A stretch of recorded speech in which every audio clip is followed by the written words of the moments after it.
Group C continues. Washed something. They're still washing. They are very clean. They're going up against Asgard now. Another best of 5, and it is the second best of 5 for Washed something. So, once again, Meta Madness, obviously, the entire format designed to show heroes that you will normally not see. This is the warm-up. For the group stage, we have 10 heroes that are pre-banned for the entire group stage. Once that we're heading into the playoffs, that number is going to be significantly increased. So you can look at this as a little bit of a warm-up event. Once that we're past the group stage, that's when the real fun starts. But already over here, we have now 10 heroes banned for the group stage, as you can tell, and every single hero that gets played in a best of 5 can only be played once. So whichever heroes are being played on the first map, they cannot be played again in game 2, 3, 4, 5. And obviously the same is also true for every single hero that gets played on maps that follow. So that makes things pretty interesting, and it forces players to go for alternative strategies at some point. Now, this is not going to start right from the get-go. There's still a lot of heroes available that are fairly in line with the meta, but it's definitely making the series pretty attractive, and you also don't run into that problem where you have the same hero played over and over and over again. Now, one thing to again point out is that all of this is made possible by the people supporting the channel on patreon.com/Khaldor. So if you want to join the supporters, you can do that there. But a big shout out to everybody who is chipping in to make tournaments like this possible. All of this, the previous tournaments that we had earlier this year, would not be possible without that. I talked about it in the past. Fact of the matter is just simply, without community support, there's not really gonna be a whole lot of esports in Heroes of the Storm. Blizzard has obviously a long time ago already very clearly shown that they have absolutely zero interest in the game anymore, and less even in the esports scene. And so we are doing the best to keep it alive here, and all the support helps to pull that off. So if you're interested in supporting that, head over to patreon.com/Khaldor and check it out. I warned everybody already in the past, I am absolutely garbage when it comes to updates and social media. If you follow me on Twitter or Instagram, you probably know that already. So I'm delivering on the events, as you might have seen over the last 4 years, but if you are somebody that needs a daily update or a weekly update about, like, hey, what's happening right now, yeah, I kind of suck at that. So fair warning, just from the get-go. I'm more a man of action than talk. Kind of ironic for a commentator, actually. The Hogger taken as the first pick. We got double Overwatch right from the start. What's happening here? Double Overwatch right from the get-go? Oof. How do you deal with that? Seems like Nick is gonna have some fun here. Blackheart is currently my favorite of all the shitty maps. All the shitty maps, all the maps that you haven't really seen for a whole lot of time. Haunted Mines, Hanamura, Warhead, and Blackheart. Blackheart is by far my favorite because it's just simply so much fun to see people fight for the doubloons, and then you have just one team fight, one player makes a dumb decision, and all of a sudden 10 doubloons get handed over to the opponent. That makes it so that games flip a lot, and it's always, but it is always kind of hilarious. So I like it. I like Blackheart's play games. I can't help myself. There's obviously the occasional stomp there too, and I would expect that, as in every group in the group stage, we're going to get our fair share of stomps, especially when a top team like Washed Something is involved. Still don't know exactly why they just didn't call themselves Washed Up, but obviously I would assume it, so at least you know who they are. So they are the ones that are not only supposed to win the group, but also they are one of the candidates to take the tournament victory. Now we have a couple of really strong teams in Meta Madness here, but they are definitely one of the top 3. And it's going to be fun to see how this is going to progress. Now Greymane is in, we get Malfurion, we have one global, the Birdie has been banned out, so that's another global eliminated here as well. Mei and Diva are in. Okay, at this point they're just theming. That is clearly a theme. So they are going for Overwatch heroes. That leaves us with, what do we have left? We have Zarya that they could go for. How well would Zarya fit here? Maybe a Junkrat? No, Junkrat has been banned. Okay, so Junkrat is not going to be taken. But they could go for Zarya. Yeah, Zarya would be totally fine. Then you have like more or less of a triple front line. You have Tracer, gets the shield out there. I mean, why not? There's a bit more available, of course. but still. On the other side, we get Uther and we get Medivh. So you have now Uther as a main tank. You get Malfurion right behind it. Double support and Medivh on top of that. Already interesting. And there's a Zarya pick.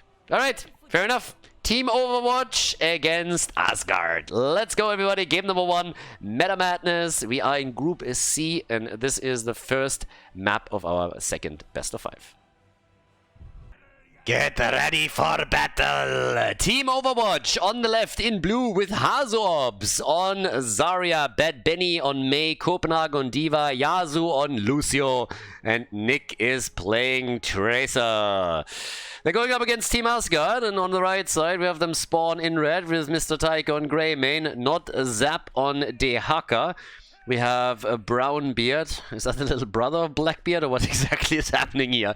On Malfurion. That beard is not brown. That beard is green. Okay, from here on out, he's green beard.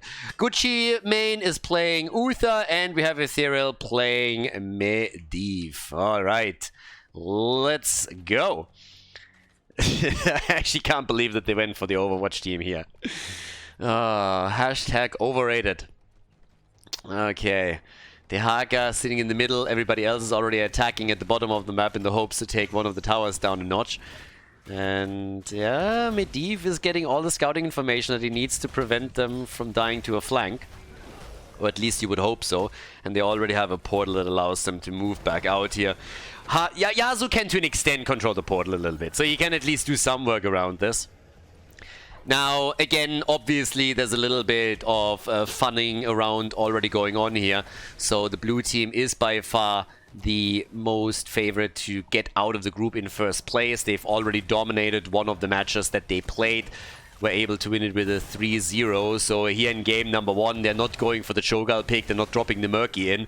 But at least they're theming their composition a bit and see like, okay, let's see how this is gonna go. That also, of course, means that all of these Overwatch heroes that we're now seeing are not available for game number 2 anymore. And yeah, that could make things pretty interesting as well. And we got a Diva, which we don't get a whole lot. Mei already surviving throughout all of this. And Zarya rotating between the lanes. Yeah, actually kind of funny. So the doubloons are up. And look at Nick, stole 4 already at the top. This is obviously the beauty when you're running a Tracer. If Tracer makes it to one of the chests, she is just getting those doubloons within seconds. Medivh, talking about getting things, he's getting stacks for his baseline. So at 13 right now, and he in particular needs to be careful of Tracer, because Nick is gonna keep an eye out for any opportunity to take him down. Bit of an portal engage as they're trying to attack here.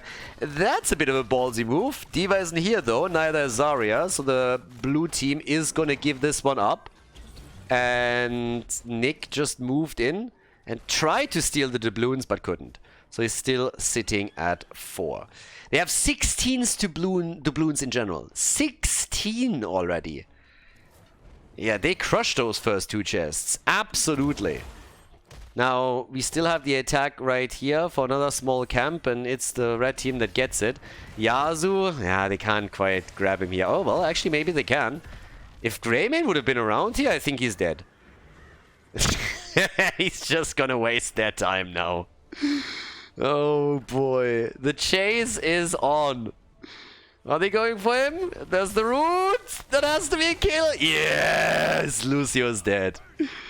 Lucio is dead. Only a dead Overwatch hero is a good Overwatch hero. Yep. Fantastic. But obviously they're still pushing here at the top. They've already taken quite a few structures down. By now the doubloons have been turned in, and that means that the mid lane here, the fort is going to fall, and then afterwards the rest of the shots is going to focus onto the top lane. And given how the entire wall was destroyed too, they're going to lose 2 forts now. That's pretty much what's happening. So 2 forts will be destroyed just by the first objective of Wash Something, because they did a lot of work previously on the walls on both lanes. So yeah, very nicely done actually. So big effort for them, and that catapults them forward very, very quickly here. Yep, as you can see, this one is gone. Goodbye. So 2 forts destroyed. Structurally, the blue team has just massively pulled ahead. Mei with a heavy pack going into the cold front and the skating away. Looking over to D.Va, the full metal as usual. The aggression matrix and hit the nitrous have all been taken. And as the red team is trying to push down at the bottom of the map, you're already seeing the Hogger getting attacked by Tracer, and well, that's a kill. Seems like Gucci Mane is also not going to make it over here. Is he? A bit low. Oh, saved by Malfurion? Yes! Even with the double support and Medivh, that one got very, very close. And the push is still happening. So yeah, Wash something, the clear favorite here. Greyman at the bot lane has joined the fun, and they're still trying to get additional kills in, but obviously the damage that is being dealt at the top is a problem. If you get additional turn-ins right now, and they certainly have the doubloons for it, then they should be able to get very quickly to the keeps themselves and maybe take them out. They are still trying to fight for this one, but again, there is a certain amount of portal control that you have simply with Lucio alone. But now Hanzo has already claimed another camp. Quest is completed for Medivh, so that's a bit of a win for Ethereal here. But as the top lane gets pressured, the bot lane gets also pushed, and since this wall is about to disappear, it means again that with another turn in, we're not only going to see the fort fall, but more than that as well. On top of that, it's now time for another set of chests, and yeah, Hanzo is just lasering that into the ground, and Tracer, yeah, she's just moving in, taking another one, so that's 10 more doubloons in their hands. Even these side camps are being attacked. And while the red team is of course trying to guard the middle, eventually they have to respond to the pressure on the lanes and give the middle up, which will allow turning opportunities for people like Hazuops, as we can see right now. So yeah, doesn't work 100%, but he got already close. And while all of this is happening, Nick has decided that he's going to solo the boss. I kind of hope that he's going to be hit here. Alright, so this is going to take a while. We'll be back later. So while he's trying to solo the boss, the turn-in has now happened, which means that down at the bottom of the map, this fort is going to get destroyed. So fort is going to fall. They don't have level 10 abilities, that's the biggest problem. Without level 10, there's just nothing they can do about it. It's only a matter of hours until Nick is finally going to be able to take that boss for them. So, yeah, good luck with that. Now they want the camp apparently too, but don't forget that one guy is still missing. The Haka could tunnel in here and is likely going to do that soon, but instead, yeah, there's the Haka. Camp has already been claimed. Divine Storm is out. Gucci Mane, he should be dropped, but that's a great ley line that we're getting. And maybe they can save Medivh, and yes, they can. And in case that you were wondering, yeah, Tracer still hasn't won. So there we go. Finally. Nick now with 11 doubloons and the boss taken. We have 2 kills to 1, 2 level advantage. And while the boss was claimed, they're still fighting a 5 versus 4 down at the bottom of the map. So, yeah. The blue team, again, they are the favorites here, 100%. Red team hasn't lost a whole lot of heroes on the other hand, but they're definitely losing the macro battle. All of the forts have been destroyed, they don't have a single one standing any longer.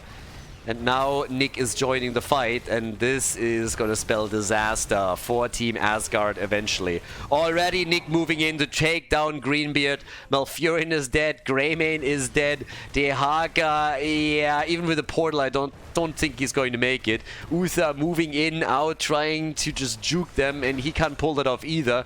So while Lucio is chasing Dehaka, they're going for Uther. That's another one, and that means that the only one that survived is Medivh. The turn-in is about to happen. That's turn-in number 3 for them. And while they are delivering doubloons, we have the top keep nearly destroyed. Middle, 1 tower, and the gate. Can they at least take this one down? Or is it going to... yeah, soaks up an entire shot. If it would have happened a little bit earlier, that one cannonball would have been dropped on the structures themselves. But this is going to eliminate the first keep. And also, we have at the bot lane, Tracer pushing even further and just, yeah, going for even more damage. Now, this one's going to get destroyed, but I actually think they might be able to take the top one out as well. And with 2 keeps lost, that immediately translates into catapults pushing on 2 lanes. Nice! They get a kill on Lucio. 2nd kill for Team Asgard. Nicely done. Congratulations. So yeah, they get the 2nd kill. Shots are being fired at the top. Yeah, alright. Klar, du mich auch. Hanzo comes in, he's gonna be the one to deliver the final blow here. But yeah, a bit of a meme for sure. So the Hogger, can they turn anything in? They have 6 doubloons, that's unfortunately for them not enough. We have 2 levels of elite. And now it's a camp at the top that is pushing for the core. They have 14 doubloons, so that's not a full turn-in. But they are already pushing the middle out. A little bit of a battle down here too. So they're trying to sneak it with Diva and with Hanzo. Going for the expulsion zone and attempting to get the camp. It doesn't quite work for them. But here comes the explosion. Can they get value? They kill on Uther. Uther down. Diva is dead, but so is Greymane. And now the rest of the red team is also dying as the core is getting attacked. Malfurion is dead once again. Medivh, nope, he is going to suffer the same fate here in just a second. He can try to go through the portal all he wants, but it's not going to work. So 12 doubloons in the hands of Hanzo. The core over here is going to be attacked in just another second. They can turn in, they can take cams. They can do pretty much whatever they want here to end game number 1. And I guess that's more or less what's happening. Bit of a push through the bot lane with the Siege Giant camp from earlier. They already have enough doubloons for an easy turn in. There's 2 chests up on the map as well that they could use right now. And with Nick on the move, I think he's going to get a few more. Yasuo, on the other hand, dies. So that's kill number 3 for the red team. Yeah, they're not giving up here. They're getting a few more kills together. And that is... I mean, probably not going to set them back too much, but it's at least nice for Team Asgard that they're getting a few kills together. With more towers at the bot lane eliminated, it also means that the turn-in from Hanzo is going to get even more value. I guess this one is still going to soak up a shot and won't be killed in time. But after that, it's time for the final keep to fall as the battle breaks out in the middle. Benny! And he's dead. He's dead. Malfurion, protected by the way, survives. Nice. Malfurion surviving after he came in with the Twilight Dream here. I like that. The problem is that now the core is getting attacked, the shield is getting dropped, catapults are coming in from the top, catapults are moving in from the bottom, a few more of the doubloons are being, the cannonballs are being fired, and that's of course going to end game number 1. The Hogger is doing his best to prevent it from happening, but the shots are in, and that is game. It's Winion time, baby! A 1-0 for Washed Something. Before we head into game number 2, make sure that you subscribe to the channel if you haven't done it yet so you don't miss out on any future content here on Khaldor TV. Towers of Doom, map number 2. Washed Something with a 1-0 lead. I should call them Team Overwatch, because that's essentially what they are right now. So after they started us off with them theming their comp, I really want to see what's happening now. Very interested. Like, very interested to see what the game plan is. Because now we have certain expectations, right? We come into this with an expectation. Is it going to be Team StarCraft? Is it going to be Team Warcraft? Are we going to go full tanks? All healer? I have a certain standard now that needs to be fulfilled. After I just saw a themed team, somebody has to give me something here. So, yeah, we get the Vikings banned, already not a fan. Why are they keeping banning Vikings on Towers of Doom? I want to see the Vikings of Towers of Doom. I'm not quite sure you understood what we're going for here.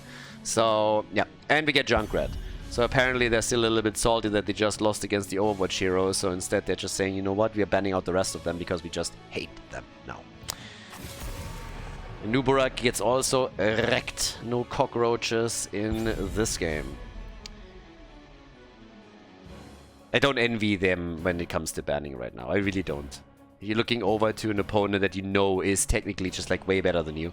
And it's just like, how are we dealing with this right now? What do we ban against them? Ban him IF or a Kerrigan.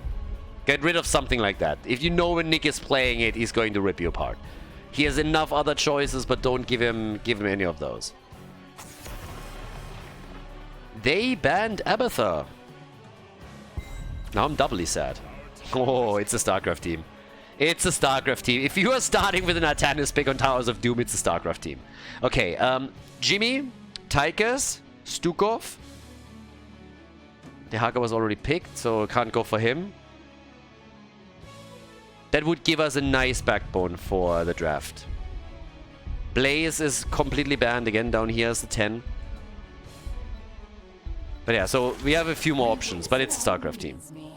Varian and Li Ming. They go for a sniper comp. Okay. Sniper composition on its way. Give me that taunt, tee Li Ming up, and go for it. If it was any different map, I would say instead of Stukov, go for Morales and then just like backdoor. I guess they could do some of that, but yeah, this is Towers of Doom, so wouldn't really work here. They go for Morales, okay. Morales over Stukov, Tacita, okay. Is Team Asgard now responding with a StarCraft ban? They should probably ban Kerrigan. I already called that out earlier that I would have banned Kerrigan instead of Abathar. Now, to be fair, if they would have done that, then Abathar would have been taken by Washed Up, since it's also a StarCraft character. But I would still get rid of Kerrigan at this point. This is still something I would be like, yeah, I'm not risking that. They ban Kharazim. Why would you ban Kharazim? Huh? What am I missing here? Why would you ban Kharazim?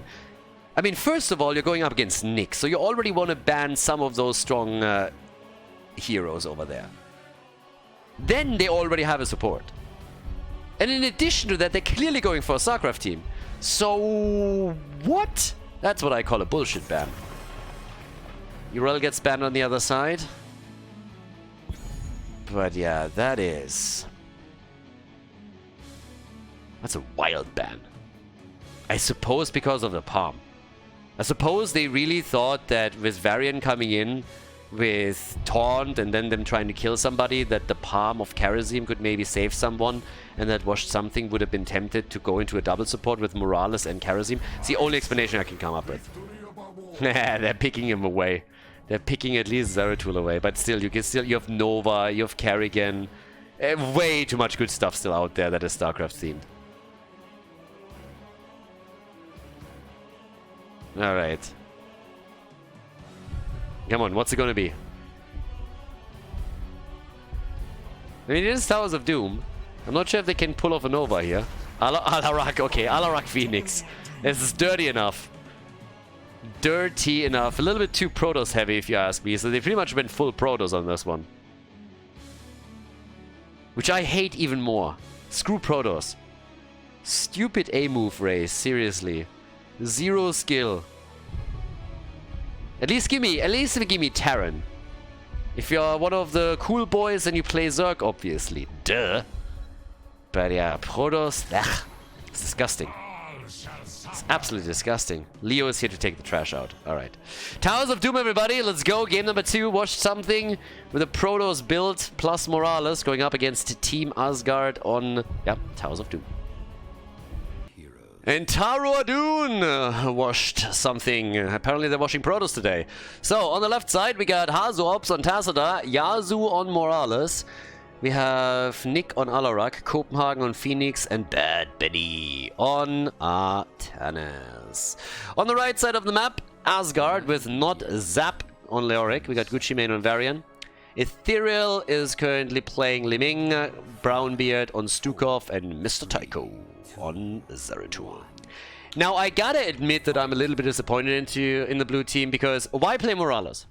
Is Morales a Protoss? Did I miss something? Did she abandon the Terrans? Is she a traitor? Or what's happening here? I mean, there might be the argument that they're saying like, oh, well, Khaldor, you know, there was like no Protoss healer. I don't care. Look at Team WoW. They played several times without a support. They played without a healer. Here's the opportunity. I mean, come on, you gotta commit a little bit. You gotta go all out on this. Don't have a Protoss healer in the game? No problem. Then play without one. Just go in and kill them before they kill you. Go old school. How much damage? All the damage. Alright. They decide in favor of Morales. I'll let it slide for now, but just because I've been friends with Hazu for a long time. I'll give him a pass here. Varian doesn't know where to go. You put a wall in his way and he just doesn't know what to do with it. It's like just running around over there. But yeah, so at this point, we got on level 1, we got the Ether Walk, we got the Low Blow, and we got a Greater Cleave, so already hinting that we might see something else, the typical Might of the Narazim build, or he's just going for the hybrid. We will figure that out pretty quickly.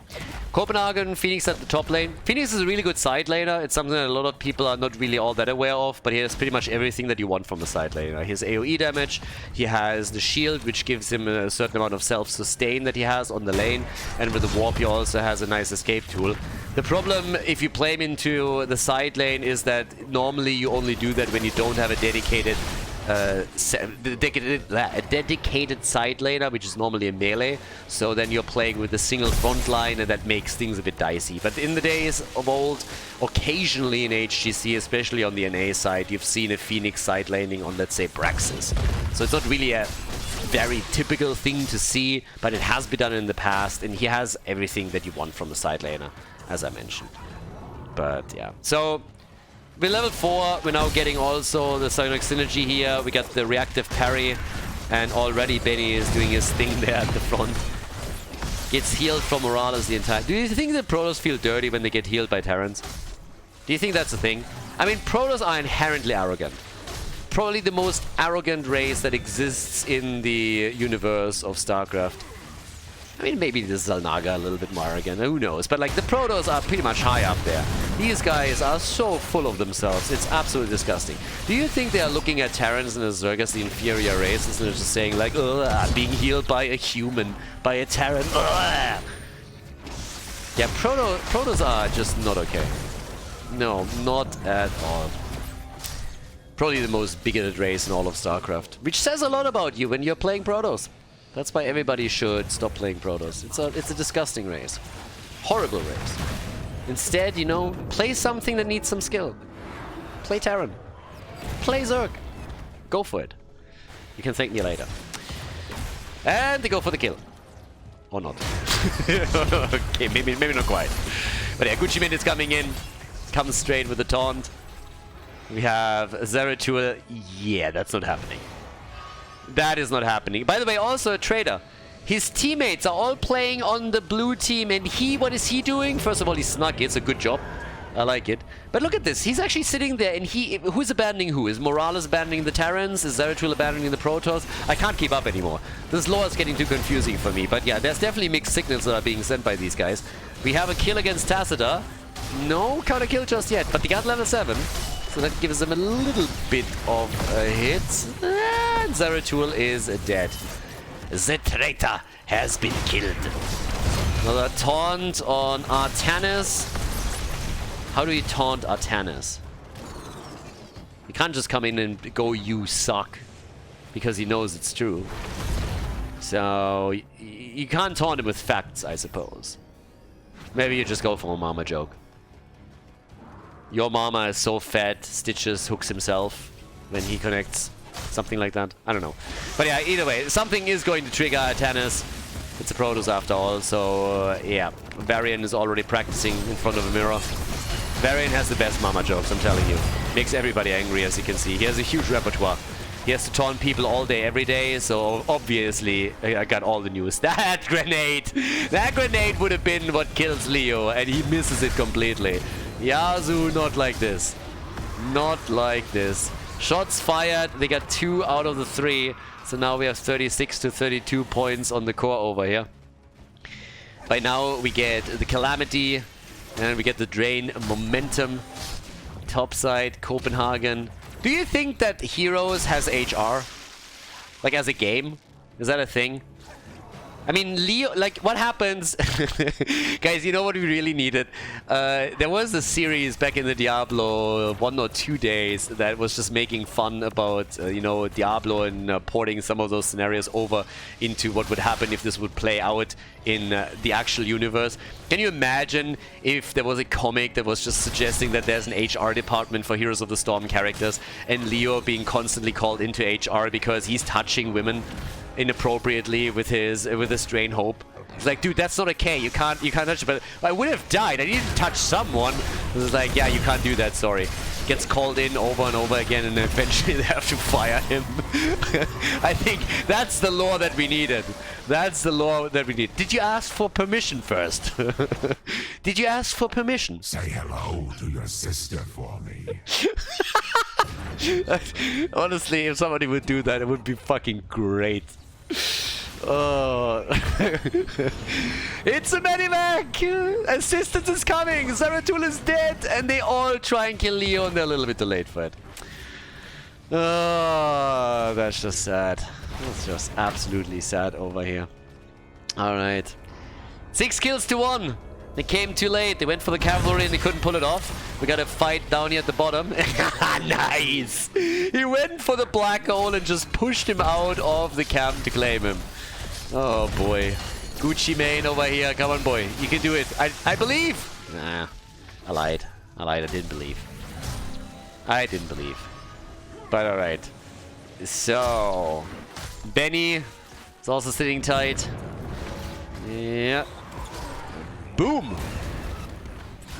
28 points on the core. I mean, they got the pumpkins through at the bottom of the map, so that bell tower is being converted over in just another moment. Void Prison is there, and Entomb. I mean, these guys are already cancelled. They are clearly law enforcement. You have a Void Prison. Okay, it's called Prism. Actually, I thought it was called Prison. You have a Void Prison, and you can get people trapped in an Entomb. That's clearly law enforcement. They are cancelled. Defund Leoric. Defund Zeratul. Yeah, that's just not okay. They're infringing on the rights and freedom of their opponents. Clearly another case for the HR department. I'm telling you guys, we're going to make this a thing. The Heroes HR department. Story time. God, we need somebody to animate that stuff. Anyways, 36 against 28 points. Copenhagen, one shot at a time, topside, is doing some damage. I mean, he's of the protected class. He is disabled, after all. He is a Dragoon. So there's certain benefits that come with it. Zeratul and Leo, they were already on the list, and now they're definitely both getting cancelled. They came in and they hit the guy in the wheelchair. It's a very sophisticated wheelchair, granted, but it's still a wheelchair. So that is just not cool. They are both out. They're both fired. Both of them are gone. Stukov on the other hand. Ooh, yeah. That's an Atanas kill right there. 9 kills to 4. Now, I gotta give some credit to Team Asgard in the first place. I mean, they are fighting back. But now they've lost 2 of the altars, so it's 6 altars to 2. And with the... 6 spell towers to 2. And with now the altars spawning very quickly, we're gonna see the hit points on the core being diminished. The only other thing that could happen here is if the middle is also taken and the barrage is starting. So there's that. Yeah. Hazu, he's going for the easy channel. They get another couple of pumpkins maybe through. But this one's hurting. 100%. Bam! 22 to 36. Morales! Look at that, they are assisting. I like it. A swap. And... I guess there's a little bit of a death zone. You shall not pass. If I've ever seen a zoning beam, that was it. So, yeah. Alright. Well, with that, here comes the move at the bottom of the map. They're committing with 4 right now. Okay, this one they're gonna get. But at least 1 shot should be fired now that they got the full shebang. Yep, shots fired. 1, I think that's it. Maybe a second one? No, 1 shot was all they got. And now they've reclaimed 2. Top lane was taken by the minions. Alright. Atanas is also cancelled, by the way. Why? Because he's silencing people. All voices have to be heard. You can't silence people, so that's bad already. Oh boy. Leo ghosting around here. I mean, that's harassment even after death. There's so many red flags here. Red flags everywhere. Li Ming is fine though. He's Asian, she's Asian and she's a woman. She's absolutely okay. No problem over here. Yeah, we're gonna keep her. That's an easy one. Ethereal needs a couple of resets, honestly. If he is able to maybe get a reset after level 16, I guess we're gonna get Mirror Ball, then maybe he can get some shots in. Oh, and yeah, that's just cheating. Morales flying out with half the team. They leave Artanis behind. He insulted Morales a little bit earlier, so she just didn't take him. Wouldn't it be nice if you could just come in and all of a sudden say like, yeah, du kommst in die Shrine. And then just leave him out. Down to 16. Are they going for boss? Another 4 fired, and well, that's 12 points on the court. 12 to 36. Off we go. Nice. I like these ults. When Tassadar comes in and actually drops a nice one, it's pretty sweet. We don't get to see that a whole lot. So yeah, nicely done. Alright, so meantime, we got our 8 Hungers. I mean, Stukov is banned 5 times around. Growing infestation. What might he be talking about? 8 Hungers, and he's an admiral, so clearly abusing a position of power. If that is not casting couch material right here, then I don't know what is. So yeah. Stukov, also known as Harvey. The Harvey Weinstein of Heroes of the Storm. Oh boy. Call it problematic. I never realized how many red flags are in this game. This is kind of nasty.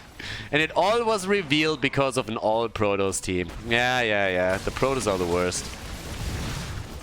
Zerg, you know, that's what we have to go for. That's what we gotta go for, but yeah, either way. 34,000, 35,000 for Liming. They really gotta come in and just get us some resets. They are fighting back as best they can. 18 kills in total though at the 12-minute mark, and now with the triple altar phase, this could be the end. This should be the end. Oh, the swap! And well, that is another laser. Secret recipe, walk away from it, but looking good over here. Full on VP. Brrr, hitting nothing, by the way. But yeah, it looks good. Looks good. Lasers. We all like lasers. Lasers are awesome. Morales could have maybe flown to the top, but of course they want to go for some kills too. Artanis is dead. Artanis died 3 times, once again confirming that he's just the punching ball of the game. So, yeah. Another hit, another shot. Varian. No! Protected! Protected! And he's making it! He's making it! Yeah, but Phoenix is dead. Phoenix is dead again. Oh, and they killed Liming. Alright, so Liming at least got a kill, but then she gets crushed a second later. I love how Leo at the top side is just saying, okay, this game is not going to end here. And while everybody is fighting at the bottom for a single altar, Leo is just having none of it. Moves from one to the other at the top and is like, you know what, guys? If you're just fighting around here, I am going to take those 2 altars and make sure that you can't end the game against us. So, yeah. But I gotta give them some credit, they're doing work. Also talking about doing work, Alarak hasn't been killed yet. He's at 190 sadism, and he is top damage in the game. Well, Leo's trying to ghost out. Where's Alarak? Waiting. Alarak is the Chuck Norris of this game. Okay, and he runs into the Zeratul, and this is going roughly the way that you expected it to go. So, yeah. But here we are. We get another fight against Varian, who is doing his best. I mean, he is valiantly fighting at the front with shield and everything, insulting people, and now they're going for Artanis. He came, he saw, and he died again. Veni, Vidi, BG. And after they now also dropped Varian, it seems like the entire red team is falling apart here. I mean, they gotta get... Oh, Liming. Whew. She got murdered. Absolutely murdered. Now the thing is, we have 19 to 8. They go to the top, so I guess it's the bell tower at the bottom of the map that they want to grab, which they will get. Then a quick fly towards the top to get this one. And I don't really think it's going to have an impact. I mean, they can come into the middle and try the same thing there, but we have a boss up and we have a double altar coming up. So you will be able to end the game just on that alone. Don't have to start a barrage or anything like it. Liming is doing her best to catch up on the damage numbers, but she's not quite able to do it. Now we have level 20, so it's pretty much a 3-level lead plus level 20 talent advantage. That is about all you need. And yep, there's the channel. Nice interrupt. Oh, Leo's dead, and another ult. Alright. They interrupted both of them, so now they can end the game for sure. I thought that at least at the bottom of the map they would be able to get one, but that was well done. It was a nice interrupt. They used 2 ults for it, but hey, I call worth. Total worth. Phoenix is dead though. Phoenix is dead. They're always attacking the guy in the wheelchair. It's actually crazy. Yeah, Tassadar is dead too. Okay. Well, here we are. Bottom of the map. They can maybe interrupt there. It's a double kill against them. The swap, and now the hit. That's not looking too good. How do Protoss eat, by the way? These guys have no mouth, do they? How do these guys eat? How do they talk? Like, sorry, dude, I can't understand you. Can you please try and speak clearly? But yeah, how do they eat? Do they have some tubes or stuff like that? Like, I don't know. As I said, they were always a little bit suspect. What a slaughter! The entire team is gone. Limik is the only survivor. And now on the run. Especially Alarak is just crushing it right now. Absolutely crushing it. He brings the numbers onto the board here with a 87,000. The entire team has been wiped. 5-man team wipe. And now they can either go Pumpkins, Boss, down in the middle.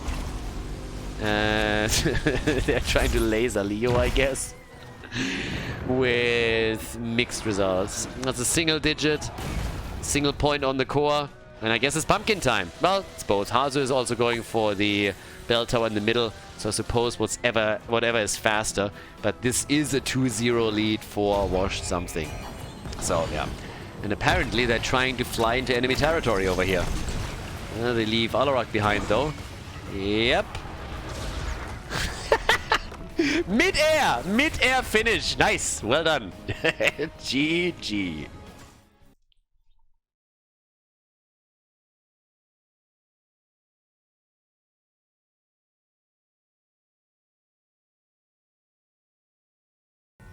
Game number 3, match point number 1. So, Washed something have a 2-0 lead in the best of 5, meaning that they have the first match point and can end their second best of 5 in this group here. So again, they are aiming for the number 1 spot, obviously, and currently they're on a very good way. They won now 5 maps in a row.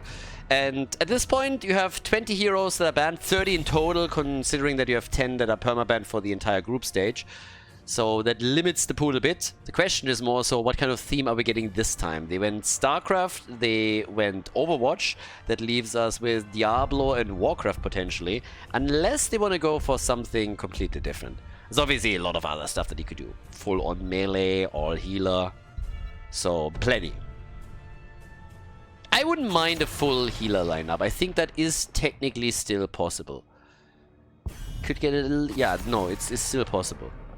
So, depends a little bit on what they want to do. Again, guys, obviously, this is the group stage. I said it right at the beginning.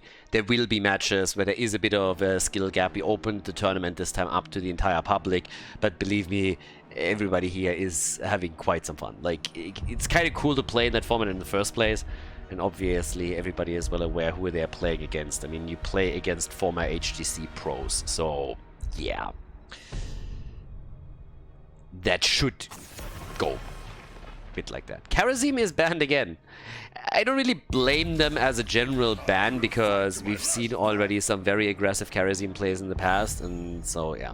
But Rega pick right from the start. And it is an orc. So not only we have Warcraft and we have orc. People have actually been demanding earlier that we go for a full orc team here, which I assume is still possible. You have Gul'dan, you have Garrosh still available. You have Samuro available, Thrall is available, you got plenty. So unless they are banning something out or pick it away, you technically can still go for a full orc team. So... there we go. Garrosh and Rega, and here is Gul'dan. We're going full Smork on this one. Okay, yep. We're going full Smork in game number 3. And it's actually a pretty decent lineup too. Also for Infernal Shrines. So you got your damage dealers, you got your macro heroes that you can play. Now on the bans, what is Arsgard playing this time? Did they realize what's going on? Last time they banned something that didn't really make a whole lot of sense. But given the fact that they see 3 orcs on the other side, they should ban one out. They banned Malfurion. Okay, I can only assume that there's a little bit of a gentleman's agreement going on at this point where they are saying, look guys, we are gonna pick full-on Overwatch one category, but you have to give us those heroes. You have to give us the option to pick them. I assume that's what's going on here. That makes the most sense. And yeah, now that Malfurion gets banned out, that ban makes no sense whatsoever. It's another healer. They already have one, so there's definitely a gentleman agreement going on between these guys as they're doing this. So yeah, it's going to be an Orcs only situation for sure, 100%. That means Thrall Samuro. Very likely. Those would at least be the ones that I would go for right there. Okay, so next two picks. What do we get? Malthael and Tyrael. Okay, so Tyrael is in the house. Malthael, you got Sonya, so you have a triple melee already. Here comes Samuro, and I would assume Thrall is the final one. Yes, no, maybe? No? Okay, color me intrigued. There it is. Alright, Benny has it. Okay, nicely done. So with that, we now have Infernal Shrines. We got a full Smork build. Samuro, Gul'dan. I mean, it's glorious. It's honestly glorious over here. And Ethereal is the last one to pick for Team Asgard. And that will then round out the draft for the first match point in this one. And we also have a full-on Diablo set up currently for Team Asgard. So they're definitely in on the joke. And they're responding in kind. And they go for Falstad. I'm not sure if I can let that slide. Falstad is a little bit out there. I'm not sure if that is okay. Either way, they tried. Infernal Shrines, game number 3. Let's go. Game number 3. The Orcs are loose. And they go up against the Diablo universe plus Falstad. On the left side, Hazorps on Gul'dan, Copenhagen on Thrall, Nick on Samuro, we got Yasuo on Rega, Bad Benny on Garrosh. And over on the right side of the map, it's Gucci Mane on Malthael for the red team. Team Asgard still hoping for their first map win. Ethereal on Falstad, Tycho on Tyrael, not Zap on Sonya, and Brownbeard is playing Deckard Cain. Have you noticed that he's always wrong?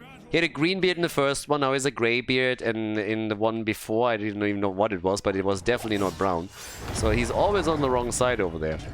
We're going full Horde, by the way. And can I just say, I never really played World of Warcraft. Didn't really see the appeal there, but I gotta admit, who in their right mind plays Alliance?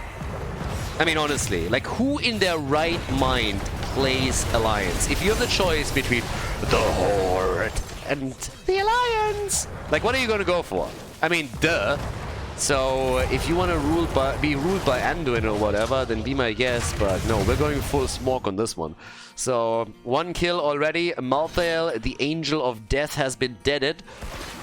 And, yeah, we go green for this one, with the exception of Garrosh. But yeah, so, as is, we have them trying to get the camp here. Thrall gets killed and ganked at the top, but down here they were hoping for the camp, which you can't get either. So that's a little bit unfortunate. Hashtag unlucky.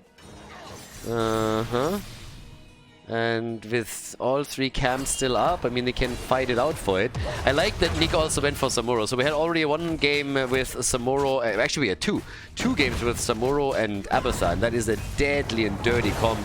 But in this case, obviously, didn't really make a whole lot of sense. Last time I checked, Abathar was not an Orc. So, I mean, maybe it counts because he can copy one.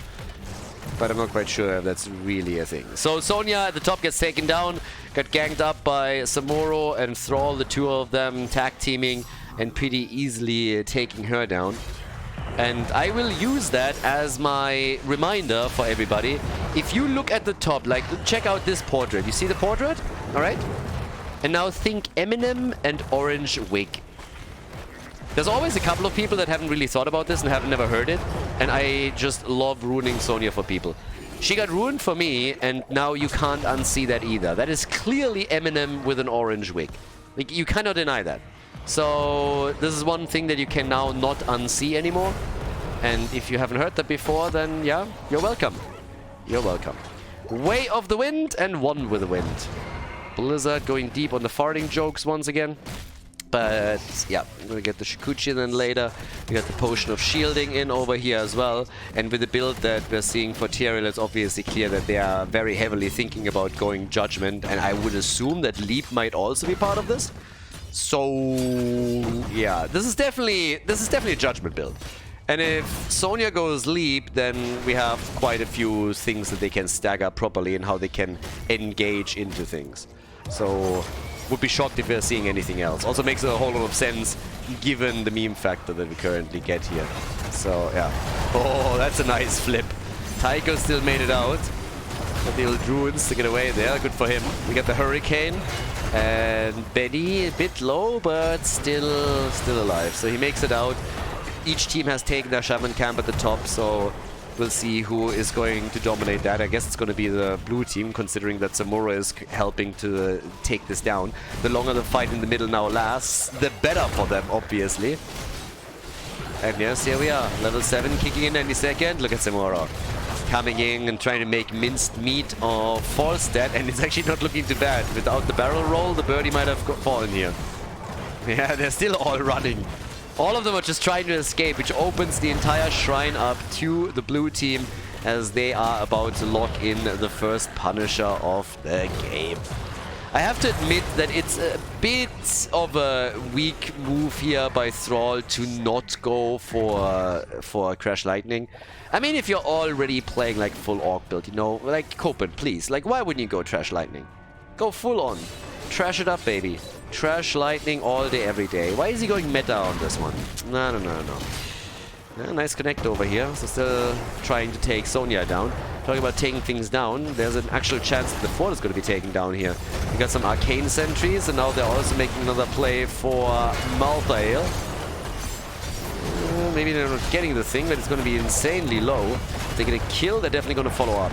There's also only 3 of them here, so they actually get it. With 3 attacking the middle plus the Punisher, they are able to take the fort down, but bot and top lane have simultaneously being pushed by Thrall and by Samuro. Yep, there we are. Alrighty, so 2 kills to 1, but they took 1 fort down. Fight still continues, level 10, soon TM, and that's where the fun really starts. I mean, if Gul'dan really wants to embrace it, then he has to go for the Reign of RNG. That's, of course, another one that they could try. Fun around on that one a little bit. Sonya with the Battle Rage. Yeah, she's always mad. Honestly, I would be mad too. If I would look in the mirror and that's the face that I see every single day, I would be angry as well. So Battle Rage is definitely a talent that I can totally see for Sonya. I absolutely understand. And I mean, at this point she's dead too. So there's a lot of things to be raging about and to be angry about. Thrall, on the other hand, he got killed as well. But it is the early level 10 for washed something that we're now gonna get. So yeah, 3 kills to 2. It's a trap. It's a trap. I will bleed you dry. Maybe not. All right, so we get the Glorung talent for Samuro. He went straight into the Blade Storm. And in addition to that, we get Bloodlust, and off we go.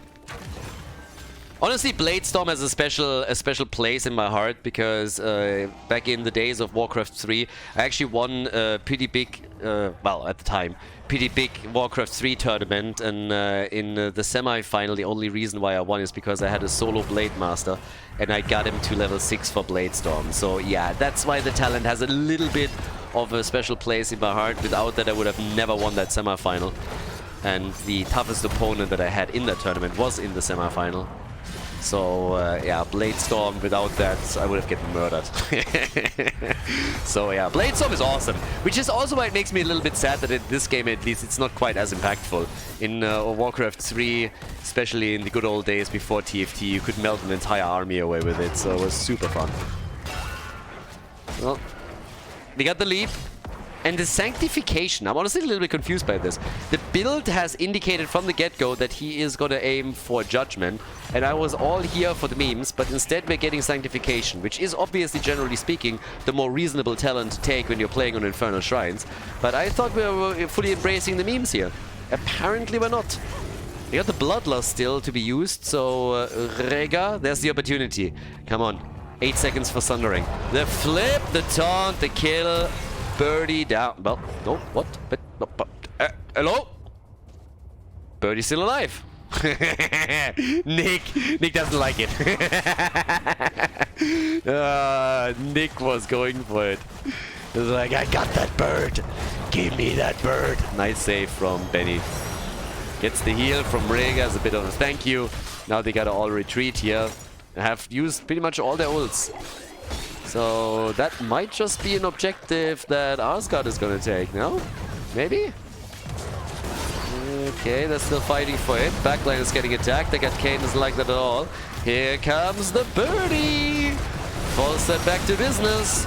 And Malset is already on it as they're trying to go for Hanzo ops.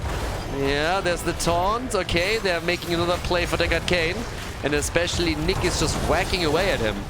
25 to 17 stacks. Oh, he's so low!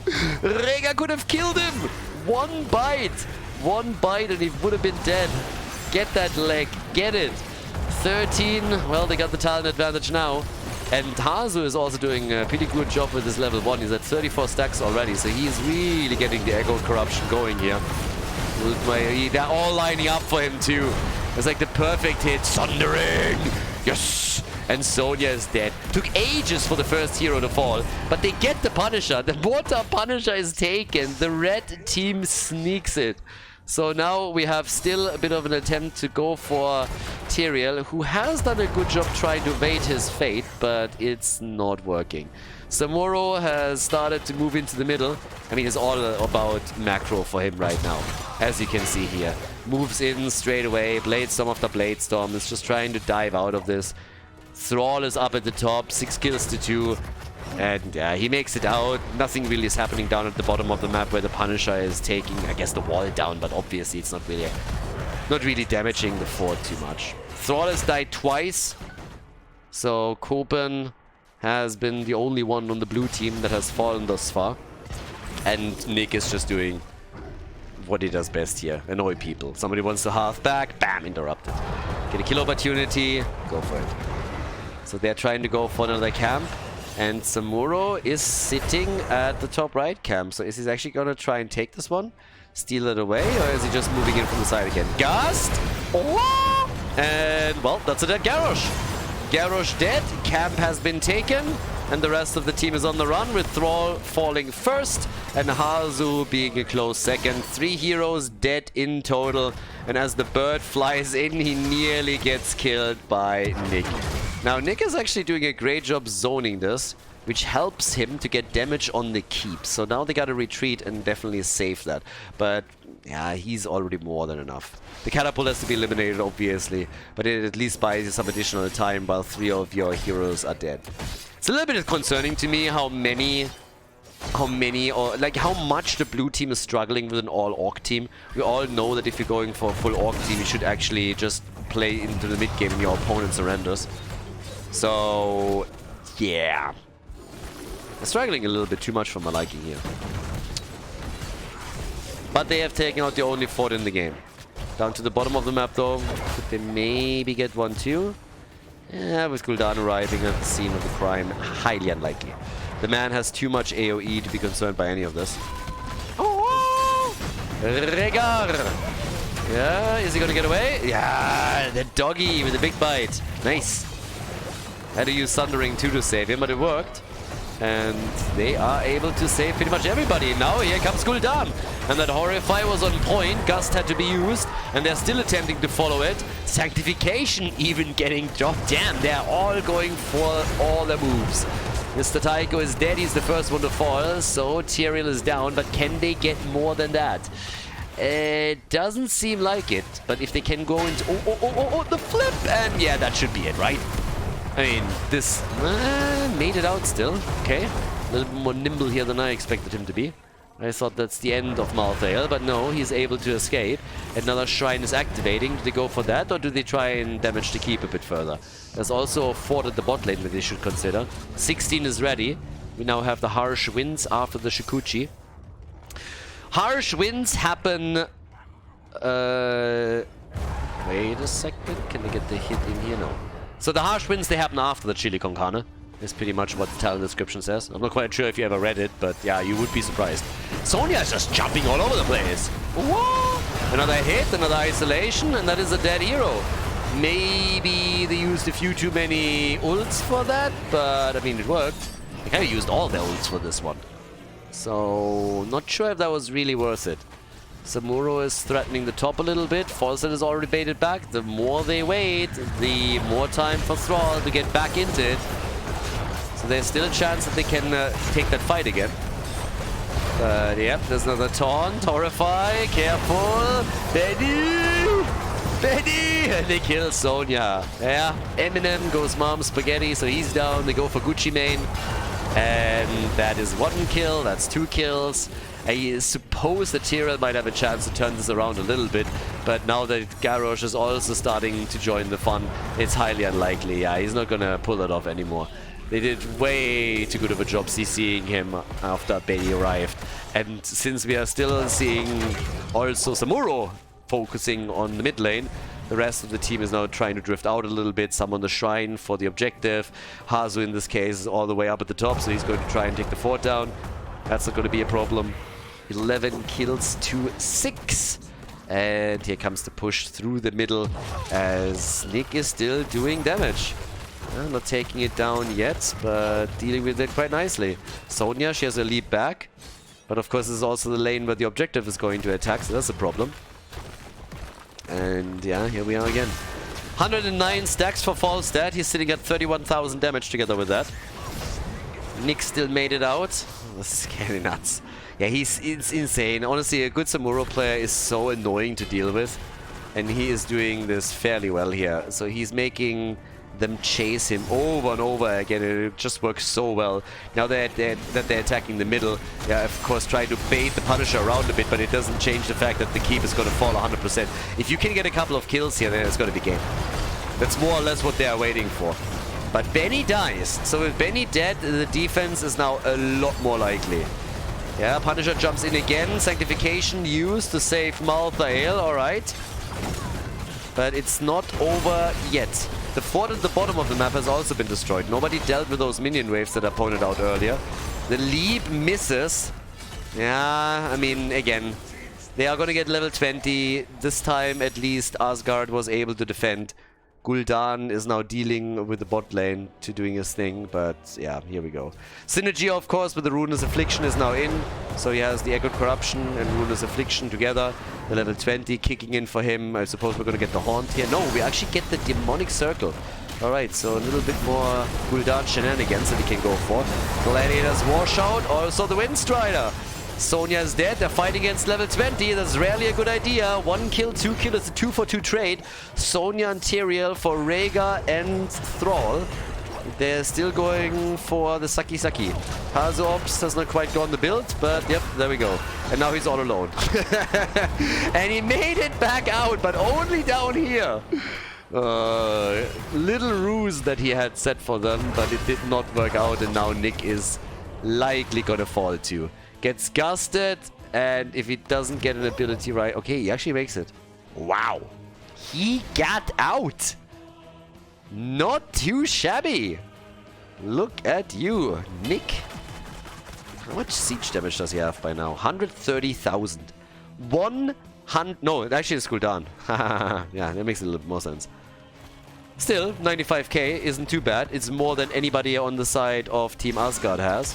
So yeah. Great job. 23 kills in total. 10 kills for Team Asgard. Okay. And Malthael down at the bottom of the map now that they have their own level 20. So now we got the Holy Arena. We got the Composite Spear. Deckard Cain. Respect the elderly. Stay a while. And get wrecked. That's the only thing that we want to hear from him. There's still 2 forts for the blue team. I mean, structurally, obviously, Watch Something is ahead. Taking that keep down was huge, even though it was the mid keep. Next objective is topside, though. And the problem fighting for it is that there is still a fountain for the blue team. Watch Something still has a fort, they still have a fountain. It's one of the reasons why they really want to kill down here. Alright, spears in. Nicely done. Good job by Nick. Very well timed too. Gul'dan is all the way at the top. Everybody else is down here at the bottom of the map. So they don't really want to go for this just yet. Yeah, 128 stacks now for Falstad. 38,000 damage. 62,000 for Malthael. Yeah, circle over here though. So, where's Gul'dan going? What is he going to do right now? Is he going to move down to the bottom of the map? Try to push that out and then circle topside? Or is it really just for him to try and reposition himself in the team fight if it comes to that? Could definitely be the case here. I guess we'll see. But this is likely going to be the last objective. And initially, at least, Asgard is giving it up. Asgard is just buying some time. Trying to. The lead goes to Wash Something. Samuro hasn't died yet. Deckard Cain hasn't died yet either. So those are the two heroes that haven't fallen even once. The leap! The bird is dead. The birdie is down. Chicken for dinner. Once more. Bloodlust has been used. Betty still alive. They go for Gucci Mane. And this is the end of the Gucci. Malthael dead. Brownbeard dead. Everybody dead or dying. Tyrael has fallen. Doesn't even do anything anymore. He knows that this is all she wrote. And now they can move through the middle and go straight up for the core. They're even chasing Malthael again. Came obviously back with the no one can stop death. Now he's dead too. And that, ladies and gentlemen, is victory. A 3-0 for Washed Something. The second best of 5 win for them in Group C. They're dominant thus far, and rightly so. Nicely done, well played, as Washed Something claims another victory, this time here on Infernal Shrines. GG.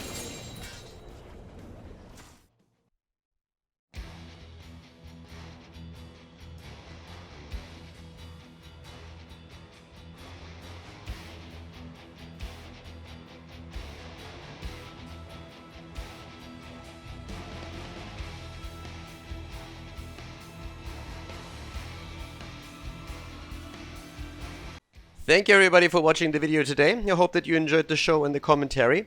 And keep in mind that the spoiler protection that is going to run for the rest of the video is made possible by all the support on patreon.com.